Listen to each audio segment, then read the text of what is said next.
چھوٹی بچی ہے جو میرا دودھ پیتی ہے، 1 رجب کو پورے میرے دودھ پلانے کے 2 سال کمپلیٹ ہو جائیں گے، لیکن تھائرائیڈ کی وجہ سے وہ میں تھوڑا بچی بہت کمزور ہے، اور انگریزی حساب سے اگر میں دیکھوں تو کچھ دن مزید بن جاتے ہیں 2 سال کے، یعنی عربک کے اعتبار سے تو پورے ہو گئے، انگلش کے اعتبار سے دیکھوں تو تھوڑا کچھ دن تک میں پلا سکتی ہوں۔ تو کیا اور ڈاکٹرز نے بھی کہا ہے کہ ماں کے دودھ سے جلدی ریکوری ہو سکتی ہے ورنہ یہ زیادہ ہلکان ہو جائے گی، تو کیا میں 2 سال کے بعد بھی دودھ پلا سکتی ہوں کہ نہیں؟ دیکھیں، پہلی بات تو اس سے یاد رکھیں کہ عورت، ایک ماں اپنی بچی کو 2 سال تک ہی دودھ پلا سکتی ہے، اس کے بعد 1 گھونٹ بھی پلائے گی، یہ نارمل حالت کی بات کر رہا ہوں، کہ 1 گھونٹ بھی پلائے گی تو حرام ہے، گناہ ہے، کیونکہ اللہ تعالیٰ نے واضح فرمایا سورہ بقرہ آیت نمبر 233 میں کہ والوالدات یرضعن اولادہن حولین کاملین، کہ مائیں اپنے بچوں کو دودھ پلائیں 2 کامل سال۔ تو اس کا مطلب ہے کہ یہ تو شرعی حکم ہے، لیکن ضرورتیں، حاجتیں ہمیشہ مستثنیٰ ہوتی ہیں۔ الضرورات تبیح المحظورات، مشہور ضابطہ ہے کہ ضرورتیں ممنوعہ چیزوں کو مباح کر دیتی ہیں، وقتی طور پہ جائز کر دیتی ہیں۔ اگر نارمل حالت ہوتی ہے ہم منع کرتے، اگر ڈاکٹر یہ کہتے ہیں کہ اب آپ کا دودھ ایک دوا کسی حیثیت رکھتا ہے، اگر یہ دوا نہیں دیں گے تو دیگر چیزوں سے علاج مشکل ہوگا، یہ ہو سکتا ہے اور زیادہ بچے کے لیے سائیڈ ایفیکٹس ہو جائیں یا دیر سے مرض اچھا ہو، تو صرف علاج کی نیت سے آپ اس کے بعد بھی دودھ پلا سکتی ہیں، اور اس کے لیے 2 سال اب نہیں، اگر جب تک آپ یہ سمجھتی ہیں کہ ڈاکٹر یہ کہتے ہیں کہ آپ کے دودھ سے اس کا علاج زیادہ بیسٹ ہو سکتا ہے تو کچھ عرصہ مزید آپ پلا سکتی ہیں، لیکن جب آپ یہ دیکھیں ڈاکٹر کہیں کہ ضرورت پوری ہو گئی، اس کے بعد پھر 1 گھونٹ بھی پلائیں گی تو گناہ ہوگا، اس کی طرح تھوڑی سی آپ احتیاط رکھیے گا۔ ایک بھائی نے کہا کہ یہ جنت اور دوزخ تو قیامت کے دن ہوں گے، وہ تو بڑی دور کی بات ہے، انسان کو قبر میں ہی معلوم ہو جاتا ہے کہ وہ جنتی ہے یا دوزخی، کیونکہ اگر جنتی کھڑکی کھل جائے تو وہ جنتی ہوگا، اور جہنم کی کھڑکی کھل جائے تو جہنمی ہوگا۔ جی بالکل، بات تو ایک طرح سے بالکل ٹھیک ہے کہ جو مسلمان ہوگا اس کے لیے جنتی کھڑکی کھلے گی، اور جو کافر ہوگا اس کے لیے جہنم کی کھڑکی کھلے گی۔ تو کافر کے لیے تو کنفرم ہے کہ کافر ہو، یعنی وہ مطلب اہل کتاب میں سے کوئی ایسا ہے جو ایمان نہیں لے کر آیا، یا مشرک ہے، یا کوئی بھی مطلب مرتد ہو گیا معاذ اللہ ثم معاذ اللہ، پہلے مسلمان تھا پھر اس نے دوسرا مذہب اختیار کر لیا، ان کے لیے تو جہنم کی ہی کھڑکی کھلے گی۔ لیکن جو ایسے مسلمان ہے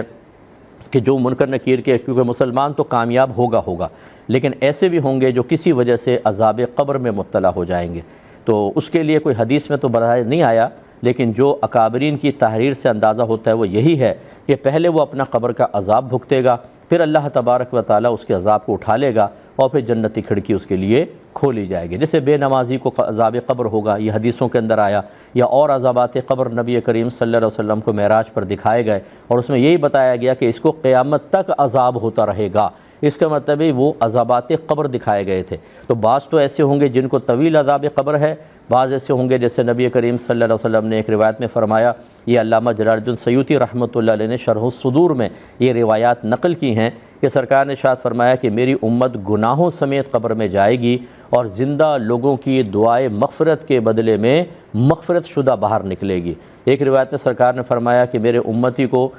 جمعے تک عذاب ہوگا، اور جمعے پر وہ عذاب اٹھا لیا جائے گا، یعنی بیچ میں عذابات ختم ہونے کے معاملات ہوتے رہیں گے، اور جب ہو جائیں گے تو پھر اس کے لیے جنتی کھڑکی کھول دی جائے گی۔ لیکن بہرحال یہ اصول بالکل ٹھیک ہے کہ اگر جنتی کھڑکی کھل جاتی ہے یہ علامت ہے کہ وہ جنتی ہے۔ یہ بھی ہو سکتا ہے کہ بہت سے ایسے ہوں گے کہ اللہ تبارک و تعالیٰ ان کو پہلے جہنم میں ڈالے گا اور پھر وہ جنت کے اندر آئیں گے، لیکن بہرحال اس کو قبر کے اندر راحت انشاءاللہ ملے گی۔ تو یہ ہو سکتا ہے، لیکن یہ علامت ہے بالکل کہ جس کی کھڑکی کھل گئی وہ جنتی ہے، اور ضرور کبھی نہ کبھی جنت میں جائے گا یا ڈائریکٹ جنت میں جائے گا۔ لیکن جس کے لیے جہنم کی کھڑکی کھول دی گئی تو قرآن حدیث تو یہی کہتی ہیں وہ صرف کافر کے لیے ہوگا، اور وہ کافر پھر ہمیشہ ہمیشہ کے لیے جہنم میں جائے گا۔ ایک نے پوچھا تھا کہ کیا غیر اللہ سے مدد مانگنا شرعاً جائز ہے یا نہیں ہے؟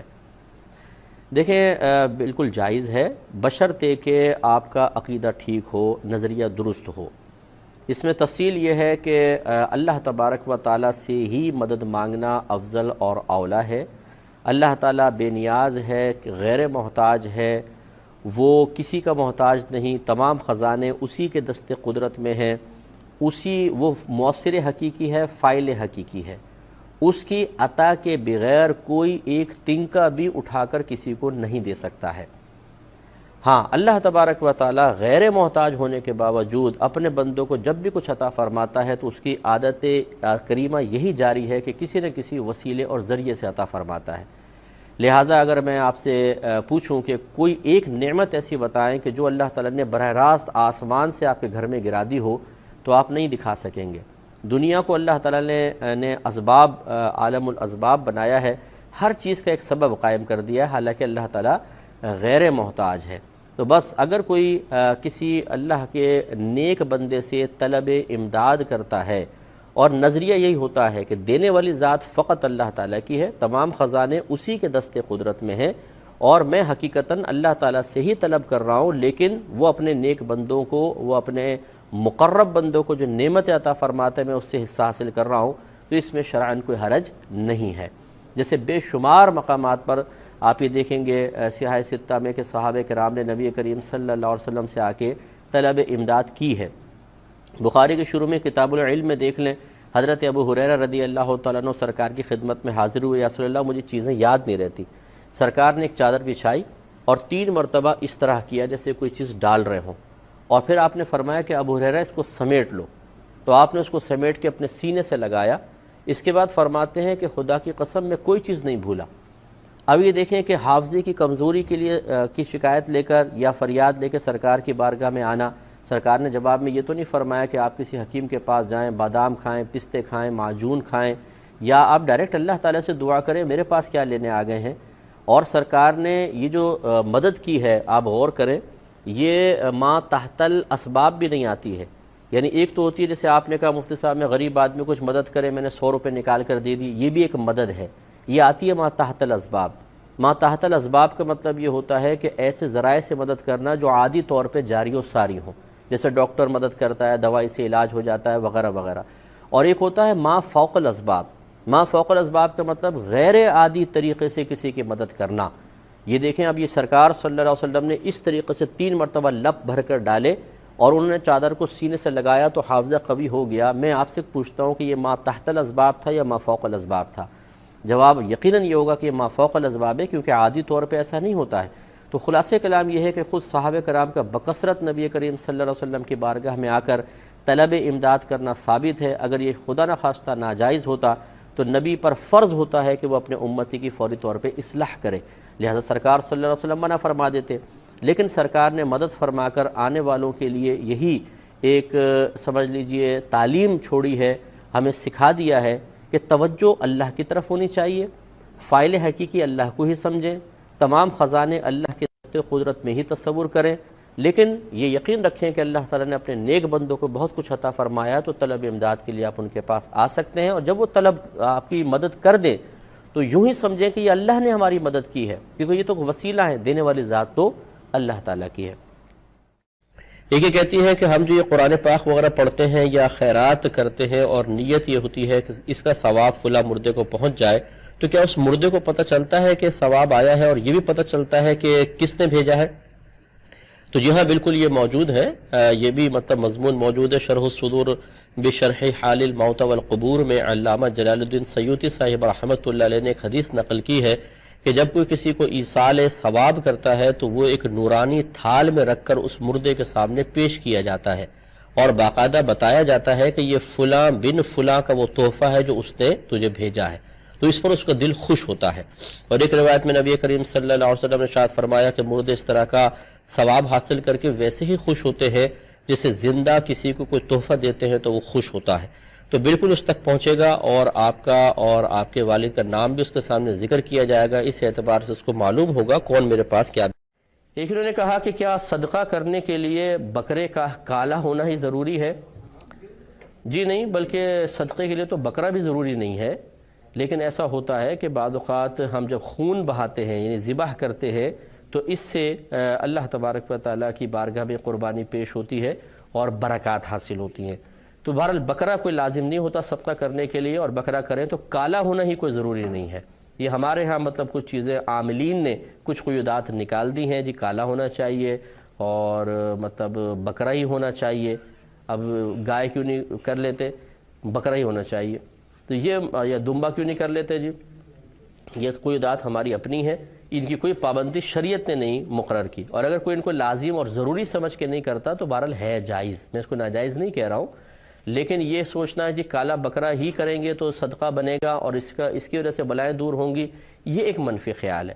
بلکہ صحیح میں آپ کو یہ عرض کرتا ہوں، اگر آپ ایک بکرا کاٹ کے صدقہ کرنا چاہتے ہیں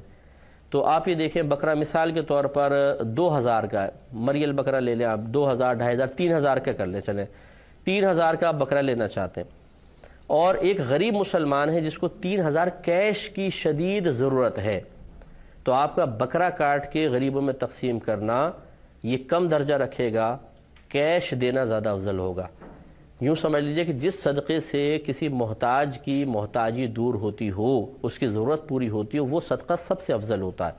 اب اس بھائی کو چاہیے پیسہ، اس بیچارے کو علاج کروانے کوئی مسئلہ ہے، آپ نے بکرا کاٹ کے اس کو گوشت پکڑا دیا ہاتھ میں، لے بھی،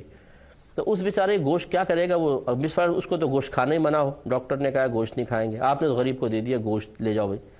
تو پھر وہ یہی کرے گا کہ جا کے بیچ دے گا، اس کو کسی دکان پہ تھوڑے بہت پیسے آ جائیں گے، اس سے بیچارہ علاج کی کوشش کرے گا۔ تو بہتر یہ ہے کہ پھر اس کو بکرا دینے کے بجائے آپ پیسہ دے دیں کیش، یہ آپ کے ہزارہا بکرے سے افضل ہوگا، کیونکہ جو غریب کی ضرورت پوری کرے وہ صدقہ افضل ہوتا ہے۔ امید ہے کہ آپ بات سمجھ گئے ہوں گے۔ ایک یہ کویسچن بھی ہم سے پوچھا گیا تھا کہ بعض لوگ ایسا کرتے ہیں کہ گوشت جیسے کسی کے سر کے اوپر سے اس کو وارنا کہتے ہیں، یوں کر کے پھر وہ گوشت چیلوں کو کھلا دیتے ہیں، اس کی کیا شرعی حیثیت ہے؟ دیکھیں، یہ بھی ہمارے بعض عاملین کا ایک کارنامہ ہے کہ وہ چیل کے پیٹ کو بھر کر سمجھتے ہیں کہ شاید اس پہ زیادہ مطلب اللہ کی رحمت جوش میں آئے گی، اور جو انسان ہے اس کا چاہے پیٹ بھرے نہ بھرے، یہ بھی ایک عجیب و غریب صورتحال ہے۔ اصل دیکھیں قرآن اور حدیث ہے، جو اعمال، جو افعال، جن صورتوں سے صدقے کی ترغیب قرآن و حدیث میں موجود ہو، اسے نظر انداز کر کے اپنے پاس سے نئے نئے طریقے وضع کر کے اور ان کو اتنی اہمیت دینا کہ لوگ قرآن و حدیث میں بیان کردہ طریقوں کو حقارت کی نگاہ سے دیکھنے لگیں، اور ان کی امپورٹنس اتنی نگاہوں میں ہو جائے کہ انسان اس کے بغیر صدقے کو ہی نامکمل سمجھنے لگے، یہ میں کہتا ہوں دین کی صحیح خدمت نہیں ہے۔ چیلوں کو کھلانا پلانا منع نہیں ہے، لیکن اگر آپ مثال کے طور پہ گوشت صدقہ کرنا چاہتے ہیں اور کسی نے کہا کہ جی صدقے سے بلائیں دور ہوتی ہیں، آپ آدھا کلو 1 کلو گوشت لے کر کسی غریب کے گھر بھیج دیجئے کہ لیجیے پکا لیجئے جی، وہ بیچارہ پکائے گا، کھائے گا، ان چیلوں کو کھلانے سے کہیں زیادہ افضل ہے۔ وجہ اس کی یہ ہے کہ جانوروں کے لیے ایسے معاملات رکھے ہیں کہ انہیں کسب سے بے نیاز کیا ہوا ہے، انہیں کسب کا مکلف نہیں بنایا، کہیں پر بھی بیٹھے رہے، اللہ تعالیٰ دل میں الہام فرمائے گا فلاں جگہ جاؤ، کھاؤ، چیز پڑی ہوگی، جا کے کھا لیں گے۔ کبھی آپ نے چیل کو دیکھا اس نے سیل پرچیز کیا ہو، کچھ کیا ہو، چڑیا نے کوئی کھانا وانے کا اس طرح معاملات کیے ہوں؟ کچھ بھی نہیں ہوگا۔ یہ ان کا تمام تر معاملہ اللہ نے ذمہ کرم پر لیا اور ان کو مکلف نہیں بنایا، انسان کو مکلف بنایا ہے، کسب کرو، حالانکہ رزق کا ذمہ انسان کا بھی اللہ کے ذمہ کرم پر ہے، لیکن انسان کو مکلف بنایا، آپ کسب کریں، تلاش کریں، لے کر آئیں، حلال طریقے سے اسے کھائیں۔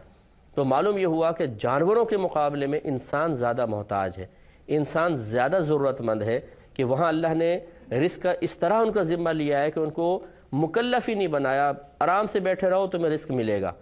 اور یہاں فرمایا کہ آرام سے بیٹھ کر بھی تمہیں رزق مل تو سکتا ہے، لیکن حکم یہ ہے کہ تم جا کے کسب کرو، تلاش کرو، گھومو پھرو، اس میں ذلت بھی ہو سکتی ہے، برداشت کرنا پڑے، گرمی، دھوپ، پیاس، سب کچھ برداشت کرنا پڑے گا، تب تمہیں رزق دے دیا جائے گا، دینے والا اللہ ہی ہے، دونوں جگہ اللہ تعالیٰ۔ لہٰذا انسان جانوروں کے مقابلے میں زیادہ صدقات کا محتاج نظر آتا ہے، اس لیے انسان کو کھلائیں پلائیں، اس میں زیادہ ثواب ہے۔ ایک کویسچن یہ کیا تھا کہ اگر کوئی بچی تنہا رہنا چاہے، یعنی تجرید کی زندگی گزارنا چاہے، بغیر نکاح کے گزارنا چاہے، اور اس کی وجہ یہ ہے کہ وہ سمجھتی ہے کہ شاید میں شادی کی ذمہ داریاں جو ہوتی ہیں، جو شوہر کے حقوق ہوتے ہیں، جو گھر کی ذمہ داریاں ہیں، ان کو صحیح طریقے سے ادا نہیں کر سکوں گی، اور اس وجہ سے وہ شادی نہ کرنے کا فیصلہ کرے، تو کیا یہ فیصلہ درست ہے؟ دیکھیں، فی نفس ہمارے موجودہ دور کے ماحول وغیرہ کو نظر انداز کر کے صرف ہم اگر مسئلہ دیکھیں کہ بچی صحیح کے لیے جائز ہے کہ ناجائز، تو اس کا جواب یہ ہوگا کہ جائز ہے۔ سید دو عالم صلی اللہ علیہ وسلم کی بارگاہ میں اسی طرح کا ایک کیس لایا گیا، کچھ لوگ اپنی ایک بچی کو لائے کہ یا رسول اللہ صلی اللہ علیہ وسلم، ہم اس سے کہتے ہیں شادی کر لیں اور یہ شادی نہیں کرتی ہے۔ تو سید دو عالم صلی اللہ علیہ وسلم نے اس بچی کو بلایا اور پوچھا کہ کیوں تم شادی سے منع کر رہی ہو؟ اس نے عرض کیا رسول اللہ صلی اللہ علیہ وسلم پہلے مجھے یہ بتائیے کہ شوہر کا بیوی پر کیا حق ہے؟ آپ نے ارشاد فرمایا کہ شوہر کا بیوی پر یہ حق ہے کہ اگر اس کا پورا بدن خون اور پیپ سے بھرا ہوا ہو اور بیوی اپنی زبان سے چاٹ کے اس کے بدن کو صاف کر دے پھر بھی اس کا حق ادا نہیں کر سکتی ہے۔ تو بچی نے کہا بس یا رسول